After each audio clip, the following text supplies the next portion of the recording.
رقم پیشگی یعنی ایڈوانس کی زکوٰۃ کا کیا حکم ہے؟ چنانچہ مکان ہو یا دکان وغیرہ کرائے پر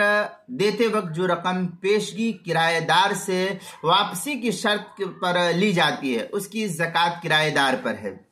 مکان یا دکان کے مالک پر نہیں، کیونکہ یہ رقم مکان اور دکان کے مالک کے پاس زر امانت کے طور پر رہتی ہے۔ جب بھی کرایہ دار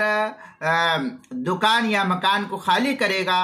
مالک کے لیے زر ضمانت کو واپس کرنا لازم اور ضروری ہوگا، اور کرایہ دار اس رقم کا مالک ہوتا ہے اور زکوٰۃ مالک پر آتی ہے، امانت رکھنے والے پر نہیں ہوتی ہے۔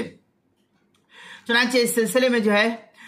فتح القدیر میں ہے الزکاۃ واجبۃ علی الحر العاقل بالغ المسلم اذا ملک نصاب ملکن تامن، یہ فتح القدیر کی عبارت ہے، جلد نمبر 2 صفحہ نمبر 112 جو کوئٹہ کا چھپا ہوا نسخہ ہے، فتاوی تاتار خانیہ جلد نمبر 2 صفحہ نمبر 217 جو ادارۃ القرآن کراچی پاکستان کا چھپا ہوا نسخہ ہے اس کے اندر۔ دوسری صورت اس کی یہ ہے کہ امانت کی رقم کو ذاتی استعمال میں لانے کے لیے اجازت ضروری ہے، لہذا ایسی رقم کو ذاتی استعمال میں لانے سے پہلے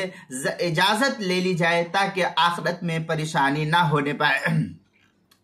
چنانچہ یہ تفصیلی بحث جو ہے تنویر الابصار ما شامیہ میں ہے، کتاب الایداع و تسلیط الغیر علی حفظ مالہ صریحا او دلالۃ، یہ تنویر الابصار ما شامی جلد نمبر 5 صفحہ نمبر 662 جو ایچ ایم سعید کراچی پاکستان کا چھپا ہوا نسخہ اس کے اندر۔ اسی طریقے سے زکوٰۃ کے مسائل کا انسائکلوپیڈیا، اس کے حروف تہجی را عنوان ہے رقم پیشگی یعنی ایڈوانس کی زکوٰۃ،